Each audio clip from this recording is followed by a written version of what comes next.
Estamos ao vivo. Vamos começar agora aqui uma super live.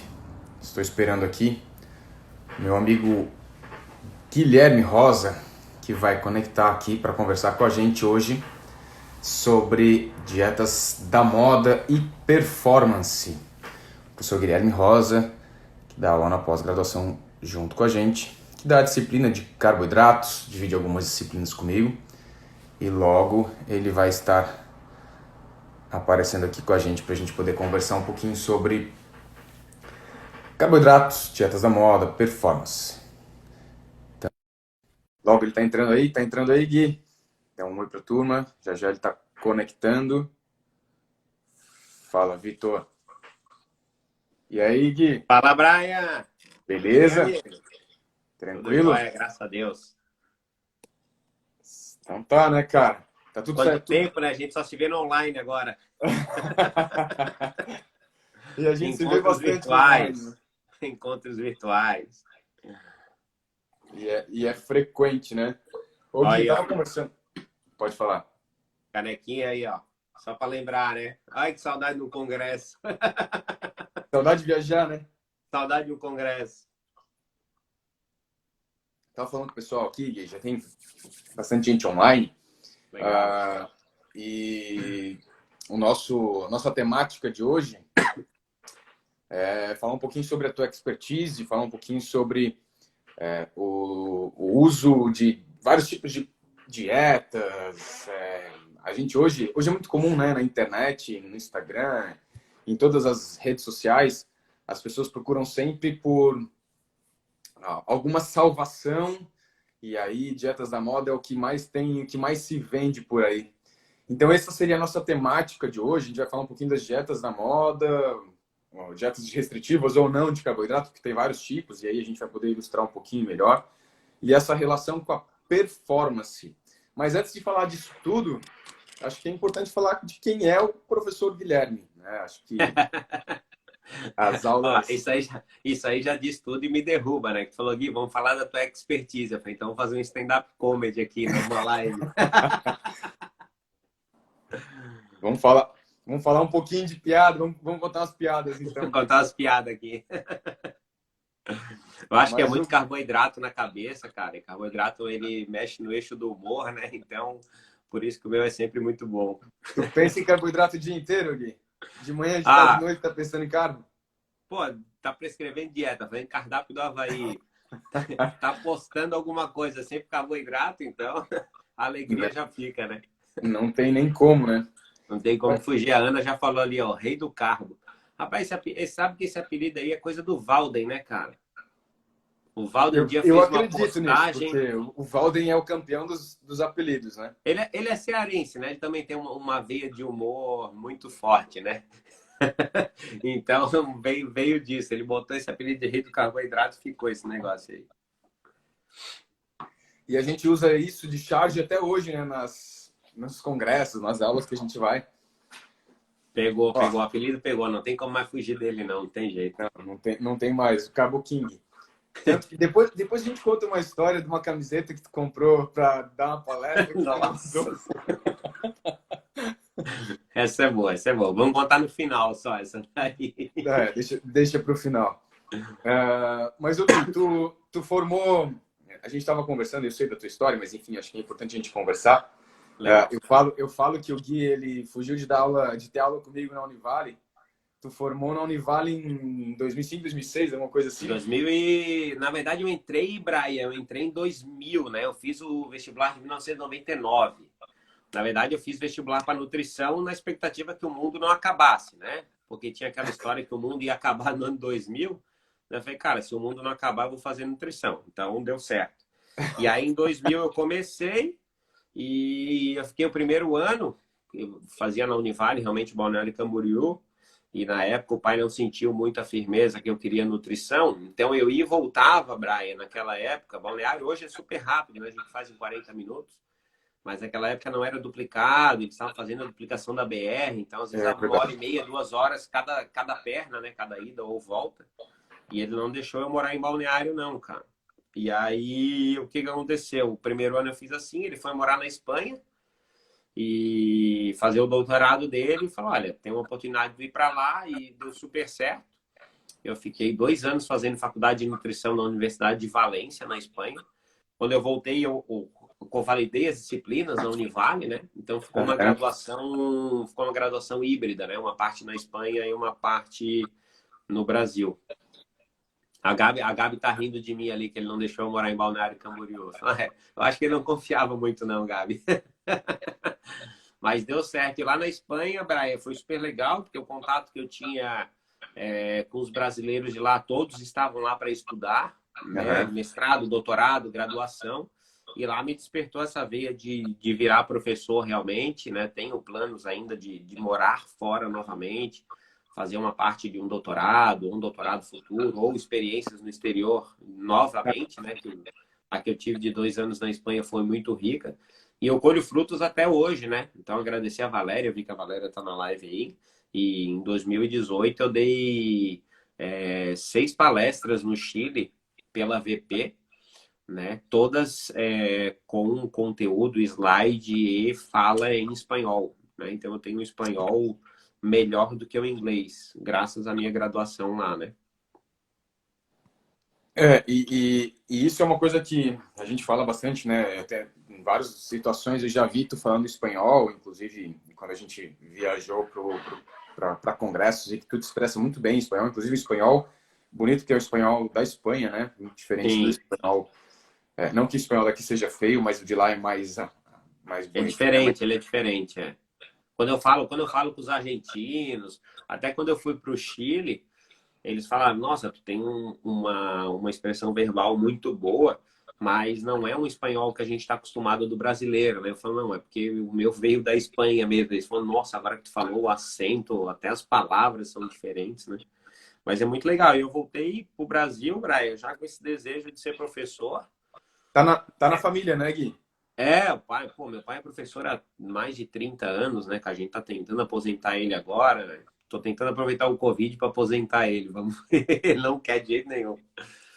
E aí eu voltei e realmente falei, olha, eu quero ser professor, gosto de me comunicar, gosto de estar em contato com as pessoas.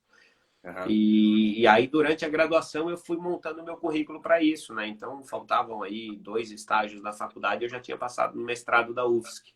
Na verdade, quando tu saiu do mestrado, eu entrei, né, Brian? Eu acho que foi mais ou Foi. menos na mesma época. Tu estava defendendo a tua dissertação e eu estava entrando no mestrado.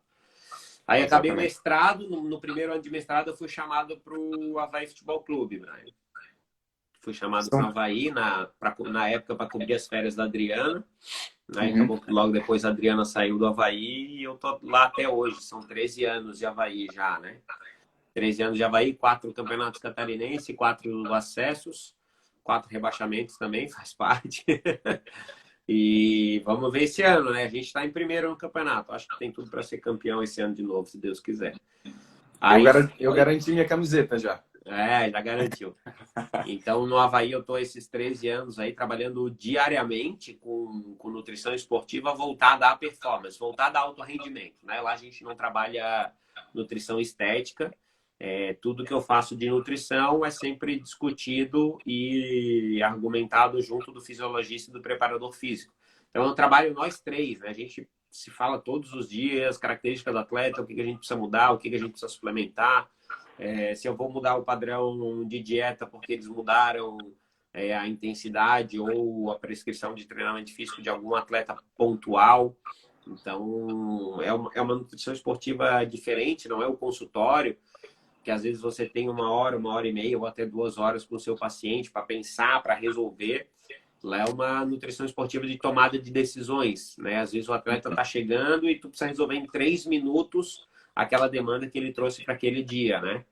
Então, eu tento passar muito isso em sala de aula para os nossos alunos, né, Brian? Na pós-nutrição esportiva é isso, que a gente tem que ter a teoria, mas que você tem que ter um raciocínio muito rápido, porque em determinadas modalidades esportivas o ajuste tem que ser feito naquele momento, né? E isso, no esporte de alto rendimento, é o tempo todo assim, né, Gui? Tu tem que avaliar individualmente, mas tu tens que avaliar sempre em conjunto com o fisiologista e com os outros da equipe, né? Quando eu trabalhei no vôlei durante 7 anos, na Sim. CIMED, era a mesma coisa, em contato o tempo todo com o BAC, que era o fisiologista, Tem. conversando e aí em contato com os atletas, avaliando, interpretando, pegando feedback, parâmetros de performance para saber o que a gente tinha que fazer, se aumentava, se diminuía, entrava ou não com a suplementação, enfim, aí a gente tem os pontos de decisão para poder fazer essas tomadas de decisões, como tu mesmo colocou aí, né? E como muda, né, Brian? Porque depois que eu saí do mestrado, fui para o Havaí, na verdade, na graduação, cara, a minha turma não teve nem nutrição esportiva, tá? Era uma disciplina optativa na época, isso 2003. Se falava muito pouco de nutrição esportiva. Em 2005, a creatina foi proibida no Brasil, porque dava problema nos rins. Né? Então, quem tomava, falava assim, tá tomando creatina. Eu falei, nossa, vai precisar de um transplante renal, as pessoas falavam, né? Exato. E aí eu fui fazer uma primeira pós-nutrição esportiva, que foi do Instituto Vanderlei Luxemburgo. Tem bastante gente perguntando ali se a live vai ficar salva. Vai ficar salva, sim. Vou botar no IGTV depois, tá? Show. Então, eu fui fazer a pós do Luxemburgo, que foi voltada a futebol. E ela foi muito focada em futebol, que foi o que me levou, depois de um convite teu, logicamente também, né, e da Betina, aqui em Floripa, a fazer a pós da VP. Né? Porque eu fiz uma pós-nutrição esportiva, mas era só futebol, o tempo inteiro discutindo futebol. Eu falei, tá, e as outras modalidades? Por mais que eu trabalhasse no futebol, eu não vou ficar no meu consultório só atendendo futebol. Não vai atender só futebol. Uma visão mais ampla, né? Aí fui fazer a pós-AVP, 2012, e logo depois, a hora que eu acabei, em 2014, foi quando eu fui para São Paulo passar no teste de fogo lá, né? Então, rapaz, era Andréia Naves, Bia, Natália, Humberto. Eu falei, meu Deus do céu, se eu sair daqui vivo já tá bom, né? Então, aí ali foi quando eu entrei para ministrar a disciplina de carboidratos. Né? Que é a disciplina que tu dá hoje, né, Gui? É a que eu dou até hoje, né? É uma disciplina que eu tenho um carinho muito grande, assim, Braia, porque no começo foi muito difícil, cara. Te falo, foi uma disciplina que eu sofri muito para conseguir, digamos, me consolidar nela, se eu posso falar essa palavra, né? Porque quando eu comecei a ministrar a disciplina de carboidrato, foi o auge das dietas restritas em carboidrato. Né? Eu comecei a dar ela em 2014 e a low carb vem em 2013. E aí a minha disciplina é completamente focada em performance, em rendimento, em quantidade de carboidrato maiores. E as pessoas estavam vivendo o auge da restrição do carboidrato, né? Então eu tive bastante dificuldade no começo e hoje, graças a Deus, assim, eu chego para dar aula muito tranquilo, sem aquele peso nas costas, né? Nossa, será que eles vão entender o que eu estou falando? Será que a minha mensagem vai ser compreendida, né? Sobre o momento, sobre o merecimento, né? Que eu uso muita brincadeira em sala de aula, né? Que o carboidrato é merecimento. Isso. Então, hoje, para mim, é uma disciplina muito gostosa de ministrar assim, em sala de aula, de estar com os alunos, de ver que eles entendem, eu quero ver a aula do Gui, porque o Gui defende o carboidrato. Né? Porque hoje praticamente todo mundo bate no carboidrato, né, cara? Eu tô lá apanhando junto, então... E aí eu tô há 6 anos já ministrando essa disciplina. Hoje eu divido ela com a Elisa também. Nossa, a Elisa, a aula dela é espetacular. Né? A gente conversa muito, discute, compartilha material. Então, quando eu tô em clínica, né, ajudando na clínica da pós, esse final de semana eu vou estar em clínica em São Paulo. Então, a Elisa que vai, também a aula de carboidrato dela é excelente também. É o padrão VP, né, Brian? É o padrão VP. E aí, além dessas duas pós, eu tenho o título de especialista das Bran, né, Brian? Eu sempre brinco com vocês nas reuniões e falo, me respeita que o único especialista das Bran sou eu aqui, né? A gente na reunião. Então, cara, é o título que eu vou te falar, eu valorizo muito, eu tenho um carinho muito grande por ele, né? E tenho orgulho de falar isso, porque são 28 profissionais no Brasil só com esse título. E o meu eu consegui por mérito, né? Por muita batalha, por muitos anos trabalhando nutrição esportiva, pesquisando nutrição esportiva, publicando nutrição esportiva. Então, a Asbram me concedeu esse título por meritocracia, né? O Marcos botou ali, como diria o Valden. Pois é, o Valden agora ele criou um novo, que é o carboidrato fora da lei. Tá querendo que ele falou numa live aqui? Ele foi falar do e-book que eu fiz, carboidrato fora das redes sociais, e foi o carboidrato fora da lei. Foi o Walter que aprendeu o carboidrato agora também. Botar o carboidrato na quarentena. Mas falando em carboidrato fora da lei, tu falou ali da tua história, tu começou em 2013 com a disciplina de carboidratos e tal, e aí veio, na verdade, 2013 começaram as dietas low carbs e tal, e aí tem Sim, vários tipos de dietas, né? E que é importante a gente ilustrar, na verdade, as dietas são, inclusive as dietas low carb, a dieta do Atkins é muito mais sim, antiga que isso, né? Mas realmente naquela época ali criou-se uma carbofobia muito grande, tanto que a gente entra nas salas, eu dou a primeira aula, tu dá ela também, e a sim. gente já brinca um pouco sobre quem é nutricarbofóbico, quem não é, quem tem medo de carboidrato, porque criou-se esse medo ao longo dos anos para os pacientes, e isso que é importante a gente desmistificar com os nossos alunos, que a gente não precisa ter medo dos carboidratos, existem várias estratégias que podem ser utilizadas e que tem momentos, sim, que a gente vai utilizar mais ricas em carboidratos, depende até, óbvio, da modalidade esportiva, do momento que ele se Sim, encontra, qual é o tipo de atleta, ou quais os sinais e sintomas que ele tem, o que ele apresenta, enfim, o que ele quer, e momentos que a gente vai precisar, talvez, utilizar algumas estratégias onde a gente vai ter menores quantidades de carboidratos. Mas como nossa temática aqui hoje é falar de performance, né?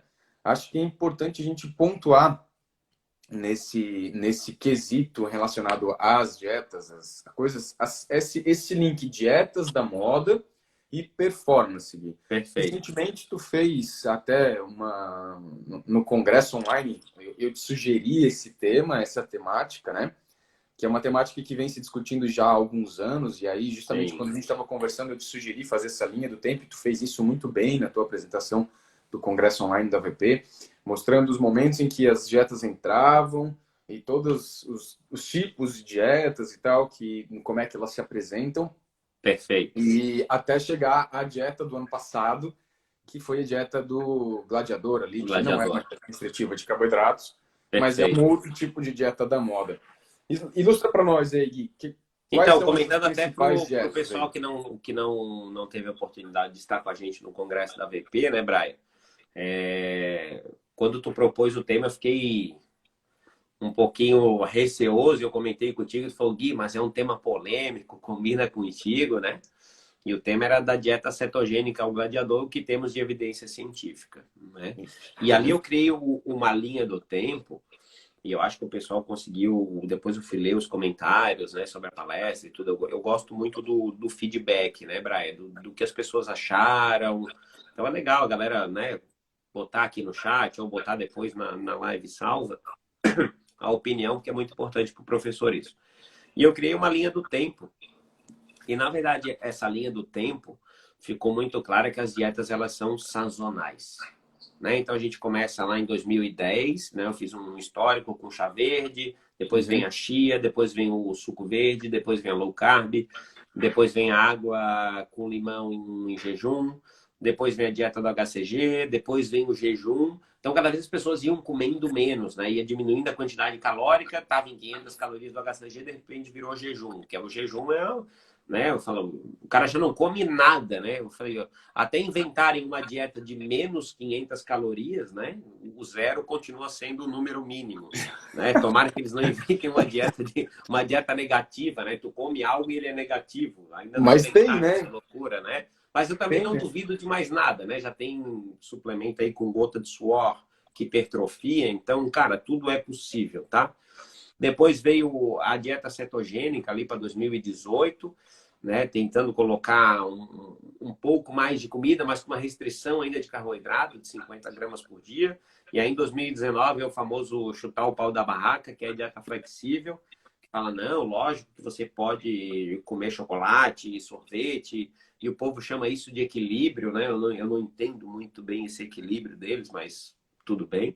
E aí, em 2020, pela primeira vez na televisão brasileira, a dieta do Netflix, né, cara? Os caras criam um documentário, dão a opinião deles mesmos, falar, ó, hoje eu comi um burrito e o meu sangue tá escuro. E ó, aí eu comi um burrito vegano e o meu sangue ficou claro. Eu falei, cara, puta, que. Não, dá pra fazer um doutorado com Que isso, né, cara? mágica, né?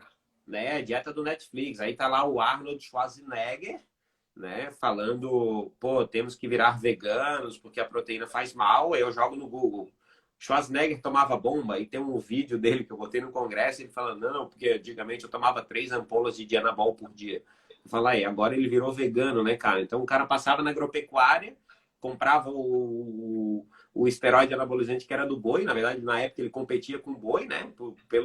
Pelas medicações Por ali, arroba. e agora ele defende o boi, né? Ele mudou de lado, né? Virou a casaca, né?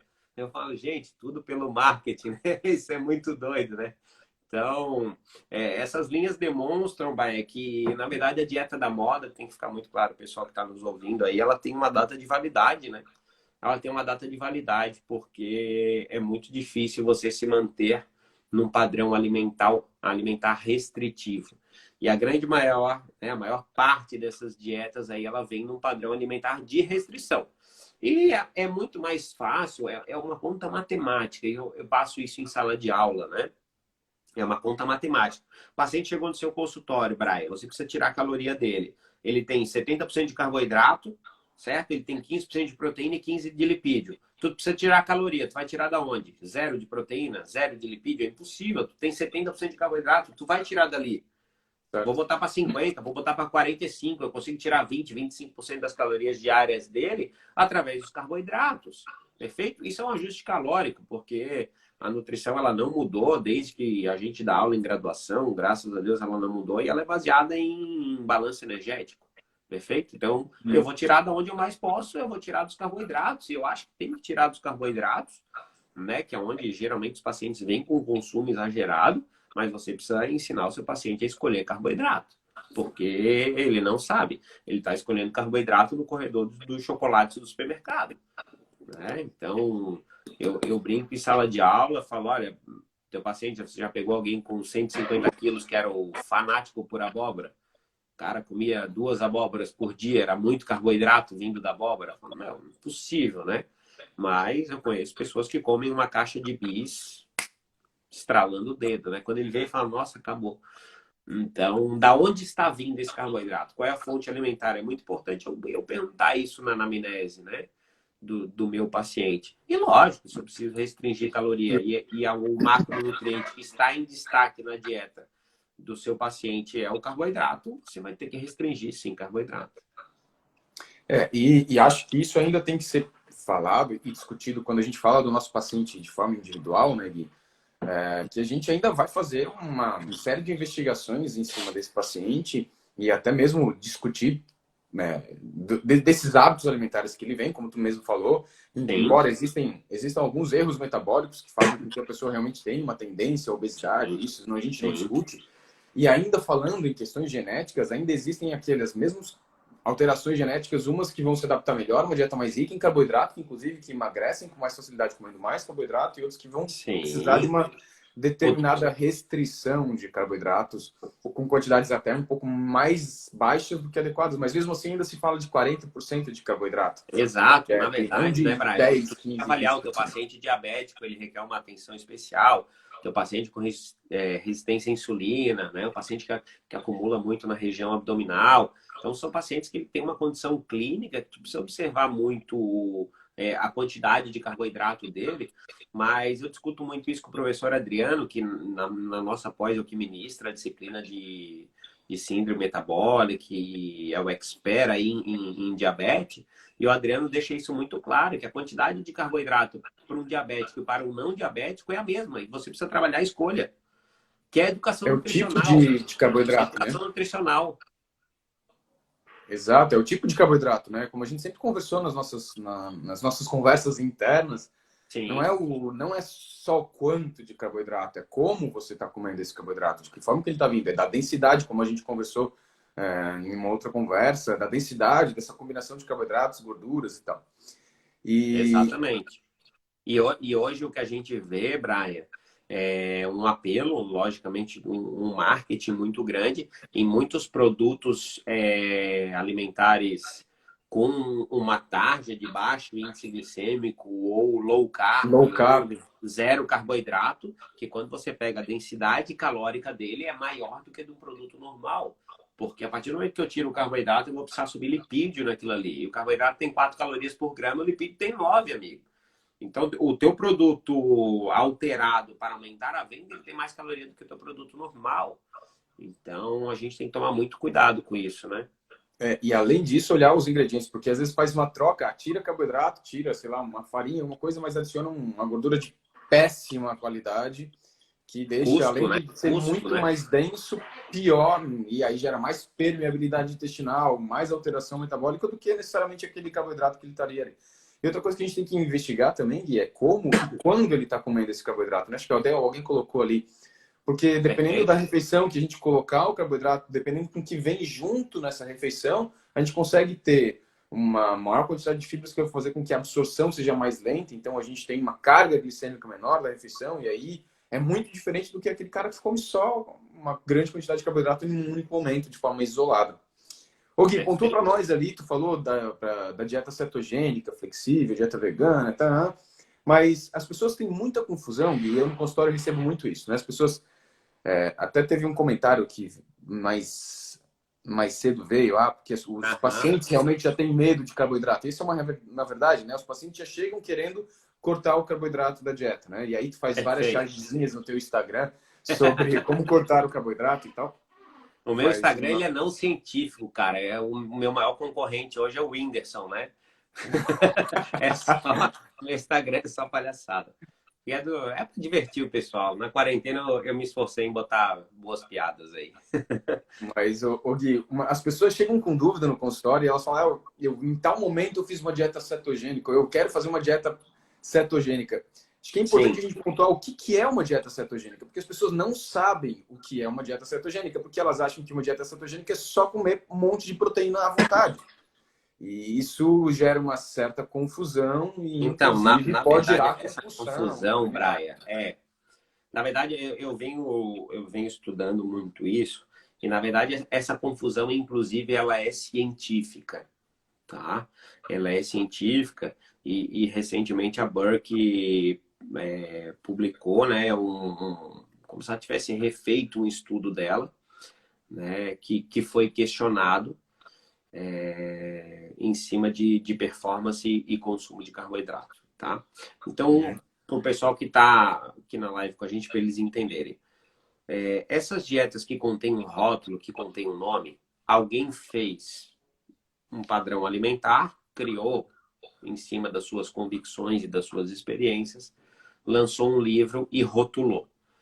Né? Então, quando a gente fala dieta da moda, a gente está falando de uma dieta rotulada, dieta que tem um criador, que tem alguém que vende aquilo ali, que lucra com aquilo ali. Tá, Brian? Então, hoje a gente poderia dar vários nomes para essas dietas, né? Dieta low carb, dieta low fat, cetogênica, Atkins, paleo, vigilantes do peso, dieta do suco. Tem inúmeros padrões dietéticos que trazem esses nomes de dieta diferente, essas restrições diferentes, tá? Tem um estudo que eu gosto muito, que ele fala dessa, que eu te passei ele também, que a gente estava conversando anteriormente, que é estratégias populares para a perda de peso e sua eficiência. E quando a gente pega cientificamente todos esses padrões diferentes, que cada autor criou o seu, ok? Isso tem que ficar muito claro para as pessoas aí. Cada um criou o seu padrão alimentar. Todos eles são baseados em restrição calórica. E isso gera muita discussão no meio científico, porque o que geralmente gera o emagrecimento é a restrição calórica. E em todos esses padrões de dieta, em todas essas dietas da moda, com alterações da quantidade de carboidrato, existe a restrição calórica. Em sala de aula, Brian, eu faço uma brincadeira com os alunos e eu boto no quadro dieta low carb e dieta cetogênica. São todos nutricionistas. Eu começo. O que é low carb? Aí eles falam, 100 gramas de carboidrato por dia. Eu falo, você. Então, eu Aí eu ia faço pedir para ali tu 3 fazer isso gramas. mesmo.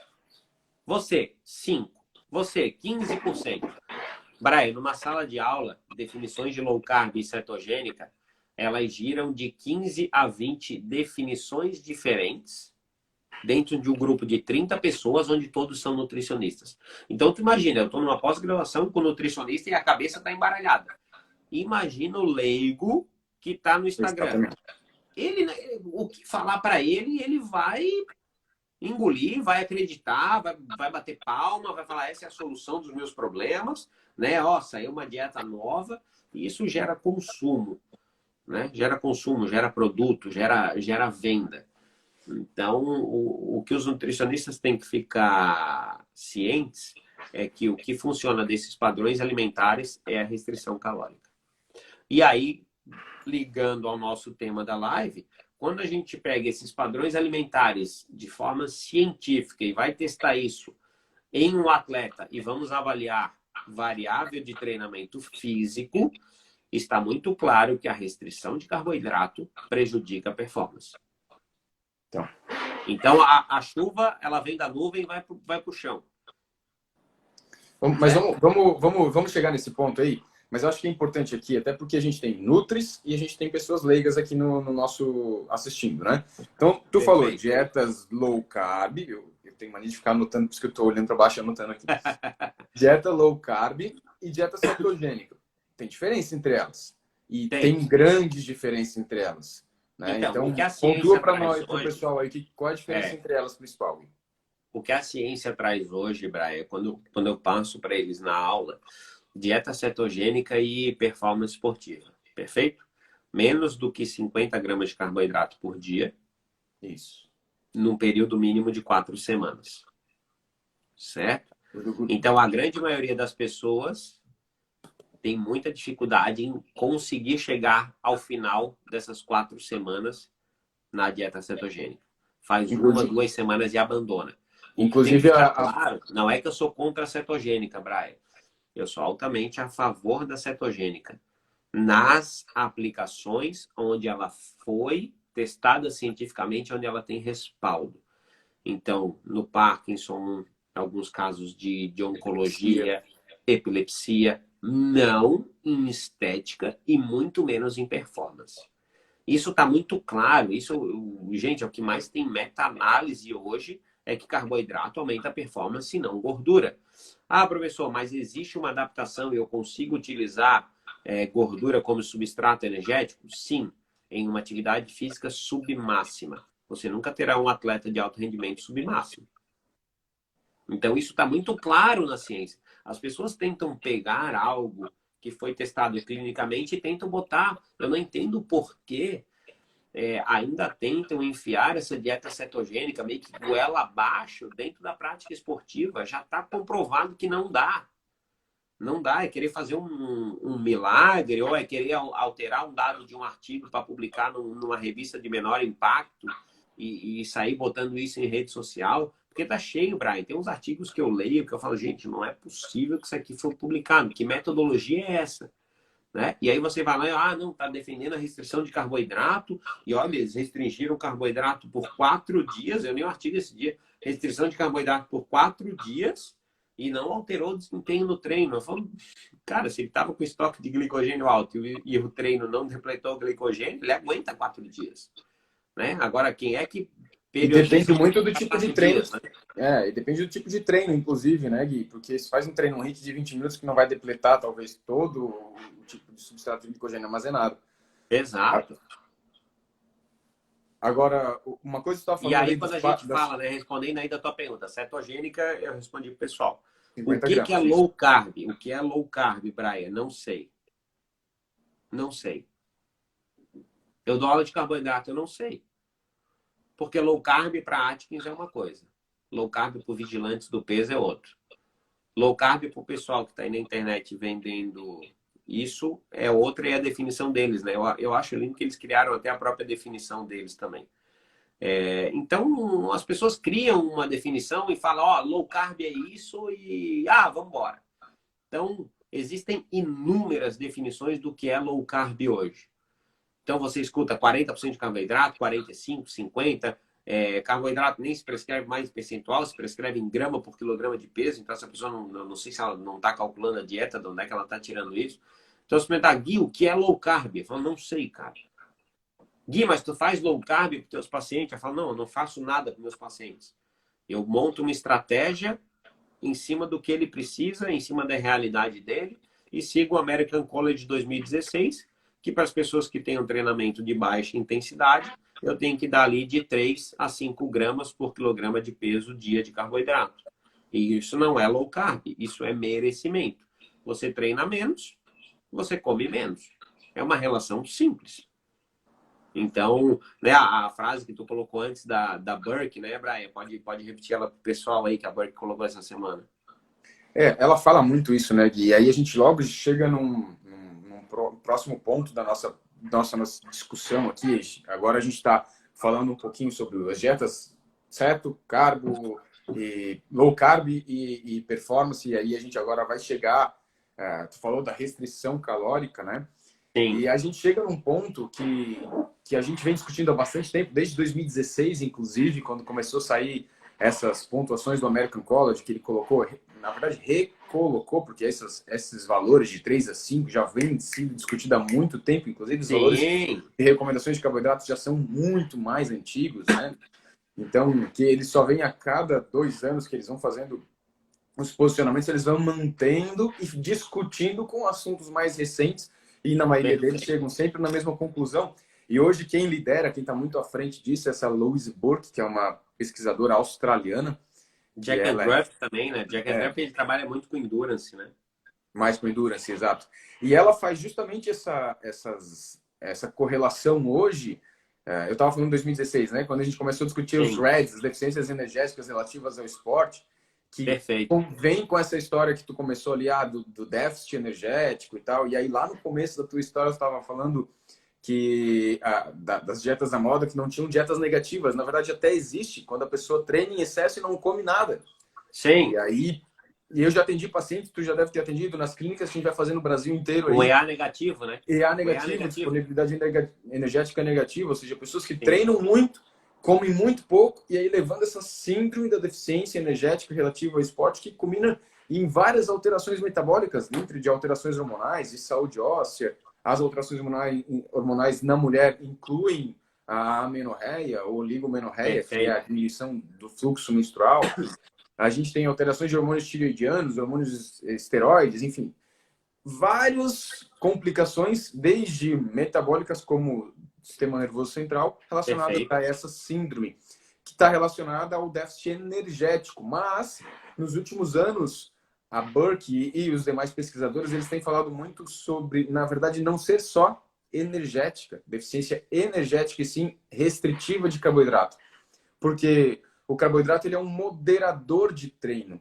Se a pessoa tem mais capacidade, ou ela treina mais intenso, ela vai precisar de maior quantidade. Se você quer dar mais capacidade de treino para ela, você vai ter que dar uma quantidade maior de carboidratos para ela. Exatamente. Ao passo que indivíduos que talvez não tenham um objetivo de performance podem, talvez, em determinados momentos, ter uma dieta um pouco mais pobre em carboidrato. Onde tu colocou 3, 4, 5 gramas podem, de carboidrato. Não, devem, né? Então, é suficiente. E não necessariamente isso é uma dieta low carb. A gente não precisa dar nome necessariamente para esse indivíduo. Como tu falou, né? O paciente vai no meu consultório, eu vou fazer dieta para ele, não tem dieta XYZ. Muita gente falou que o paciente já chega pedindo dieta cetogênica, jejum. Pô, mas será que tudo isso se adequa à realidade desse paciente? Né? Então, a Burke fala muito, né? Carboidrato como um moderador de treino. É ele que vai te dizer se dá condição de performance ou não. Não tem como discutir isso. Mas existem algumas situações, Gui, que alguns momentos... Tu sabe, Brian, só complementando, é super engraçado, cara, porque tem esse lado do paciente pedir, e isso talvez se explique pela minha rede social.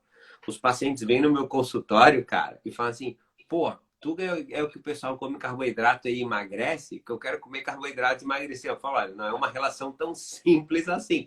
Mas eu tenho, inclusive, atletas de outras cidades, cara, que vêm para Floripa consultar, o que eu acho um absurdo. Eu brigo com eles toda a vida. Eu falo, cara, tu tá viajando para consultar comigo, pelo amor, tem nutricionista na tua cidade. Que eles falam, pô, Gui, mas na minha cidade só tem nutricionista low carb. Eles não entendem que eu vou fazer uma maratona, eu não consigo.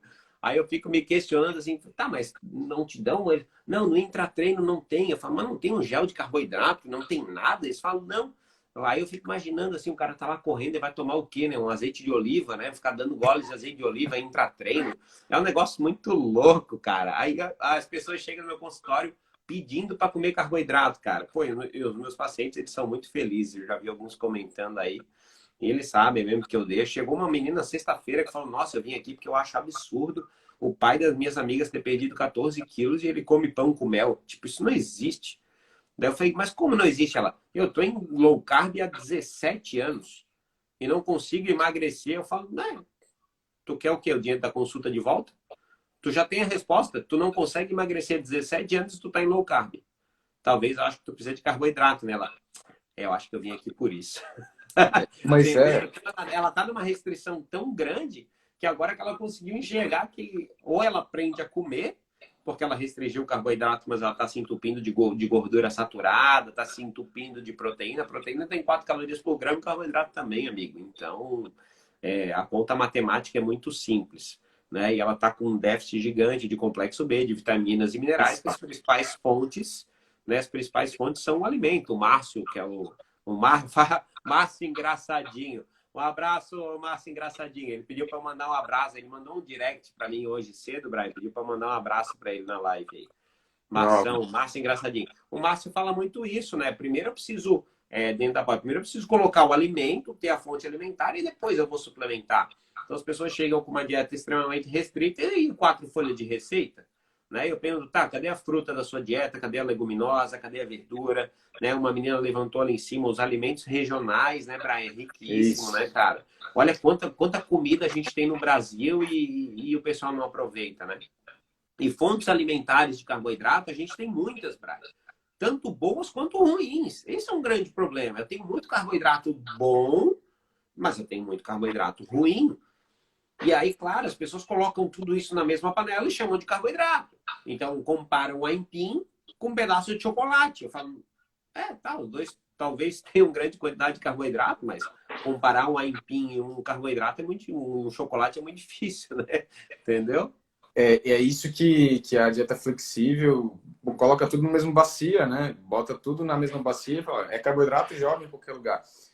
Então... Exato, e aí a gente esquece todos os princípios do que nós ensinamos e do que nós acreditamos, não ensinamos, mas acreditamos, dos princípios da nutrição funcional. Né? Eu respondi isso esse final de semana para uma aluna. Ela, professor, como é que eu monto minha lista de substituição? É tudo igual às frutas? Eu falo, olha, se tu acha uma banana igual a um cacho de uva e igual a um açaí, e tu tá pensando, né, em antocianina e em resveratrol, eu acredito que a banana não tenha tanto assim. Então não é tudo igual. Ela, nossa, professor, é verdade, eu preciso melhorar minhas substituições, porque eu tenho o pensamento funcional, mas a substituição está muito ampla para o paciente, né? Então a gente sabe as características de cada alimento e o porquê ele está ali.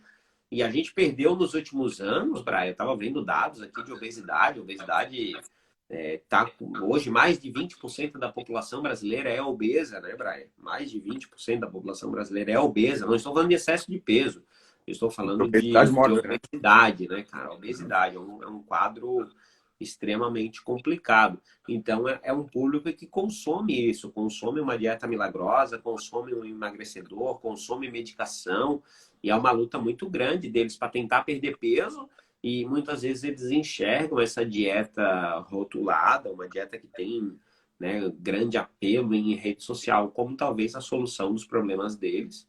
E é a minha opinião pessoal, alguns talvez discordem, mas eu acredito em educação nutricional. Eu acredito em ensinar o meu paciente a fazer boas escolhas e eu acredito que eu preciso ensinar ele a comer. Eu fiz nutrição para isso. Não é colocar tudo na mesma panela, a gente tem que explicar. Tu até falou ali da substituição. A substituição alimentar ela ainda vai ser dependendo do paciente. Tem paciente que não tem condição de fazer as próprias escolhas ou não consegue. Naquele momento, a gente vai ter que ensinar ele, vai colocando opções para ele, vai dando alternativas. Exato. E a gente exclui alguns alimentos que naquele momento ele não vai poder optar dentro daquelas substituições. E aí, aos poucos, a gente vai introduzindo, fazendo com que ele aprenda a comer.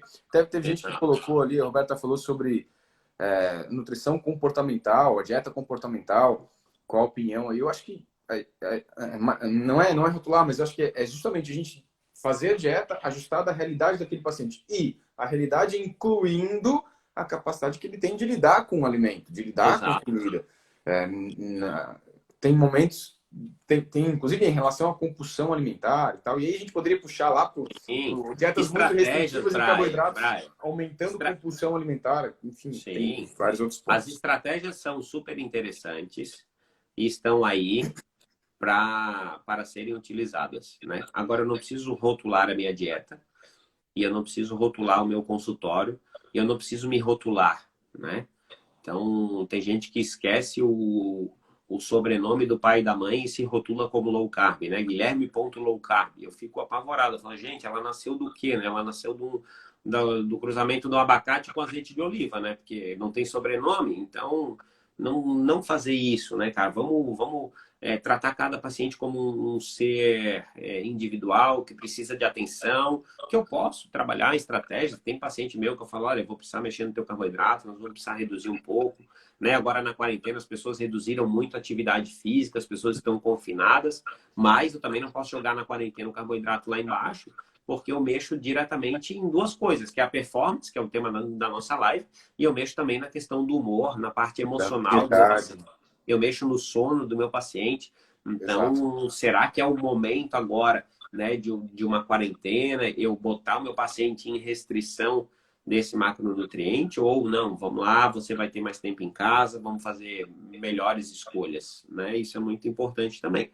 Agora, eu tenho muito claro, talvez pela vivência, Brian, de 13 anos, né, atendendo atleta profissional o tempo inteiro, que o carboidrato age e modula diretamente o rendimento, a performance e o treinamento físico, entendeu? Eu tenho isso muito claro, assim, né? O atleta, o modo como ele se alimenta e o rendimento que ele vai ter nos testes físicos, nos testes de campo que a gente faz, nos testes de força, nos testes de velocidade, no VO2 máximo, né? E até mesmo na composição corporal do atleta, né? Eu consigo ver uma diferença do atleta que ele faz boas escolhas com o carboidrato, de ter uma composição corporal melhor, e o atleta que ele tem dificuldade em fazer essas escolhas alimentares acaba aumentando de forma bem expressiva a questão de gordura corporal dele também.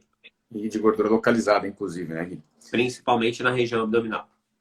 Ô, Gui, até vi uma pergunta aqui que foi interessante, que falou sobre, no caso da esteatose hepática. Bom, o foco da nossa live aqui, da nossa discussão, é performance, né? E isso não é algo frequente, rotineiro, em pacientes com esteatose hepática e em performance, mas sim, poderia acontecer. Mas e aí? Propõe uma live para VP. A Silvinha estava aí, Silvia Campos, eu vi ela aí. A Silvia desenrola isso aí já. Vou botar a Silvia na próxima live para falar.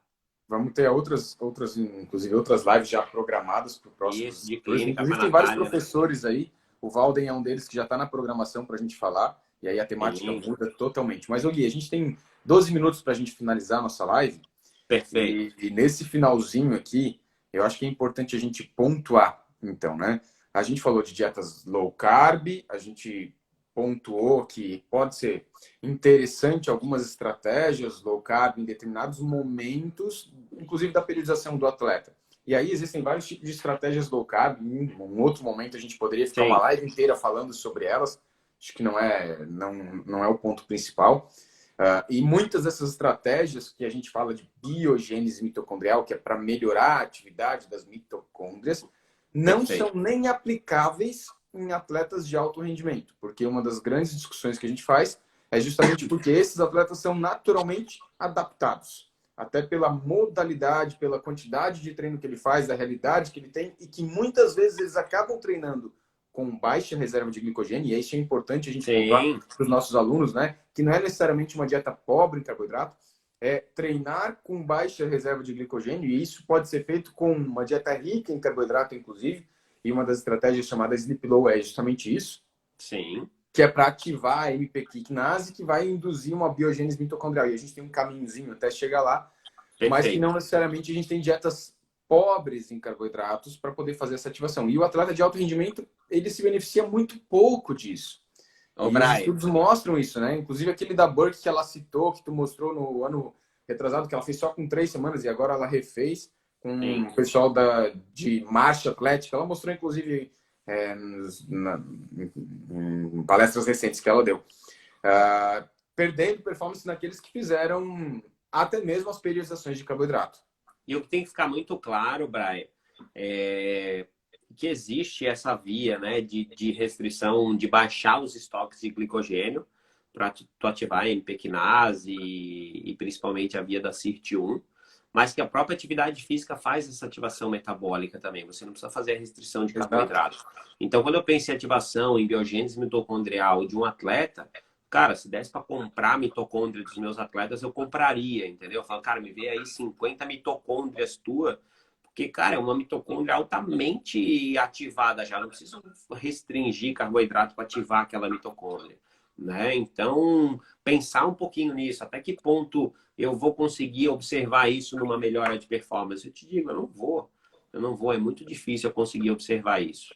Tá? Então, às vezes, isso confunde um pouco a cabeça das pessoas. Existir uma estratégia não significa que ela é boa. Então, o Thierry levantou lá em cima também essa questão de em que momento restringir carboidrato, né? Se discute muito isso no Endurance, que são as estratégias de Train Low, Compete High e a estratégia de Sleep Low, tá? Tem um estudo com atletas que eles acompanharam e deixaram eles monitorados por 3 semanas, preparando esses atletas olímpicos para as Olimpíadas do Rio, tá na seleção australiana de atletismo. E eles botaram 3 padrões alimentares para esses atletas durante 3 semanas.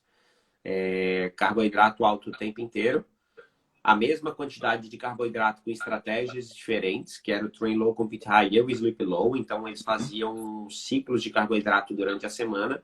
E a terceira era a dieta cetogênica, né?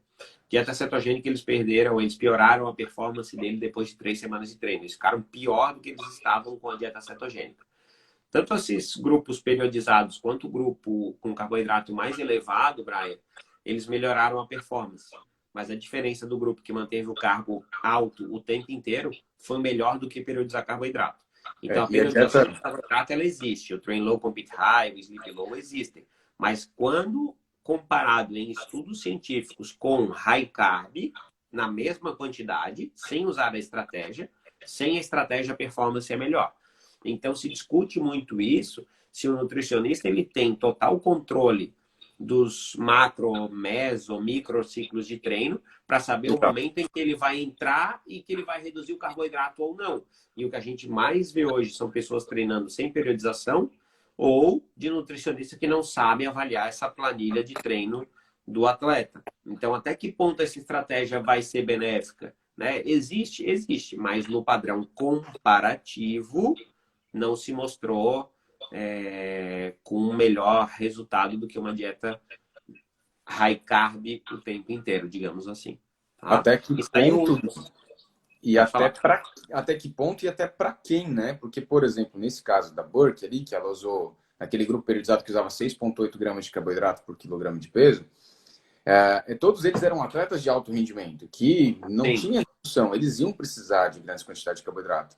Agora, quando a gente vai pontuar, né, em que fase da periodização, de base, mesociclo competitivo ou não, em qual daqueles momentos eu poderia utilizar, e ainda, se ele for de alto rendimento, talvez para ele nenhuma dos momentos fosse adequada, mas para um atleta que quer participar e quer chegar, talvez melhorar um pouco o tempo, mas que não é um atleta de alto nível, digamos assim, talvez ele consiga usar em determinados momentos dos meses de competição, de periodização. Por exemplo, agora na própria pandemia, Brian, foi quando eu baixei o carboidrato dos meus atletas, né? Por quê? As competições deles foram canceladas, não estou falando do Havaí Futebol Clube, estou falando dos atletas de consultório, não tem uma previsão, eles estão fazendo novamente uma base de força, todos eles, não tem como botar volume agora. Os atletas de endurance também não estão podendo fazer volume por restrições de treinamento na sua cidade, então treinos limitados a no máximo 2 horas, pelos próprios treinadores, que é um consenso da Associação dos Treinadores, não vão fazer treino longo porque aumenta a exposição ao Covid. Então, é o momento que eu também não vou chegar e não vou colocar 12 gramas de carboidrato por quilograma de peso para ele. Porque a periodização dele baixou. Então, na verdade, o que eu fiz? Eu fiz uma low carb? Não, eu adequei o carboidrato ao momento em que ele se encontra. Eu não preciso rotular isso. né, eu fiz um ajuste nutricional. Não preciso falar, não, agora tu vai entrar em low carb porque você vai treinar menos. Não, eu falo, não, eu vou adequar os seus carboidratos. Até porque, eu reafirmo novamente, eu não sei o que é low carb, tá? Conforme eu posso te dar 12 recomendações diferentes de carboidrato aqui, de 12 autores diferentes. Então, é muito complicado isso, né? Eu não ter esse respaldo, eu não ter essa certeza científica de algo. Acho que é importante saber, é bem como tu falou, né? Adequar para a realidade daquele paciente naquele momento em que ele se encontra. Acho que isso resume, né? A gente não ter rótulos, não se rotular, não se rotular e não rotular o nosso paciente, acho que é fundamental. Saber utilizar as estratégias a nosso favor, porque existem várias estratégias que a gente pode utilizar, e o pessoal perguntou ali, o jejum intermitente, não sei o que, acho que são temáticas para a gente falar em uma outra live, em outros momentos, porque nosso tempo está acabando. Mas quando a gente fala para o atleta de alto rendimento, na maioria das modalidades esportivas, a gente não existe uma grande discussão acerca do assunto. O carboidrato ele ainda é o rei, como em vários estudos se fala isso, inclusive com esse nome, né? O carboidrato ainda é o rei, a Burke usa isso, né? Então, a discussão ela termina muito nesse ponto. Você pode gerar adaptações, você pode pensar em algumas estratégias, mas para o alto rendimento, para aquele cara que já treina há muito tempo, não faz muito sentido, né? A gente tem que adequar para aquela realidade dele, vai ser adequado para aquele momento em que ele se encontra. E que o pessoal comece a avaliar a performance, Brian, por dados precisos e objetivos, e não subjetivos. Né? Eu não avalio performance por escala subjetiva de esforço, não avalio performance por Borg. Né? Eu avalio por teste de potência, eu avalio por teste de VO2 máximo, eu avalio pelo teste do PI no Havaí, por frequência. Então, esses dados, claro, às vezes está no consultório, para alguns falam, nossa, o que é isso que ele está falando?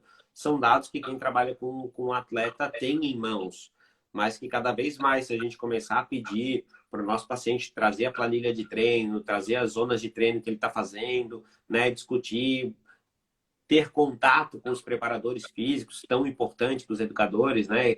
Quem prescreve aquele treino, olha, o que tu está querendo com esse atleta, onde a gente vai chegar, qual é a periodização. Eu acho que isso é muito importante. É isso aí, cara.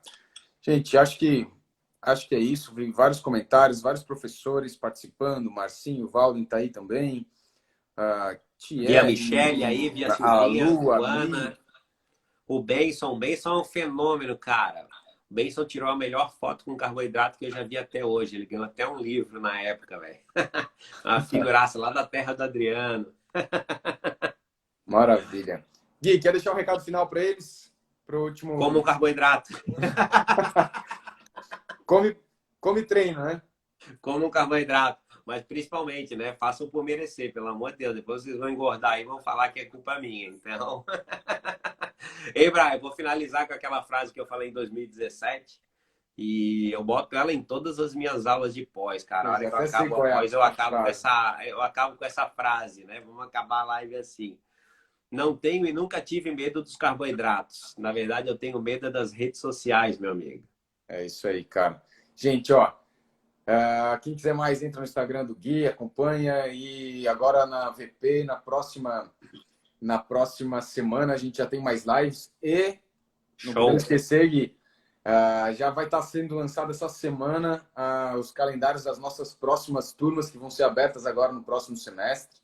Boa! Então, teremos mais 4 turmas abertas aí da nutrição esportiva e mais 11 turmas da nutrição clínica funcional. Vão estar saindo no site e no Instagram da VP também. Vão ser divulgados assim que a gente tiver todo esse calendário prontinho. Então, para quem não é nosso aluno, fica ligado. Ô, Brian, vou falar, o pessoal me pede muito quando eu boto foto de aula, fala, nossa, que saudade da pós. Eu falo, faz de novo, não é proibido. Né? Teve então, uma aluna que fez de novo na tua turma esse final de semana, não foi? Tava fazendo a Milde está na segunda pós já, nutricionista da Seleção Brasileira de Futebol. Está na terceira pós da VP ela já. Então, maravilha. Né, quem está com saudade, quem está muito tempo sem estudar, faz de novo, cara. Garanto que vai se atualizar, porque muita coisa mudou, né? Maravilha. Gente, muito obrigado pela presença. Nós temos, vai finalizar, então vamos dando tchau pro pessoal. Valeu, turminha. Gui, brigadão. O André tá aí, ó. Aí, Brian, ó que honra aí, a Ah, Mildred ali, ó. show de bola. Nutricionista da seleção brasileira, rapaz. Dei Não, aula pra não ela é no final pouca de coisa. semana. Quase tive um treco aqui a hora que eu vi ela. Tô fã dela. Beijão, Mildred. Valeu, gente. Gui, abração. Obrigado aí, parceiro. Tamo junto. Tamo junto. Galera, boa janta aí. Vou comer meu carboidrato ali agora para dormir bem. É isso aí. Valeu, galera. Um abraço. Valeu, gente. Fica com Deus. Um abraço. Tchau, tchau.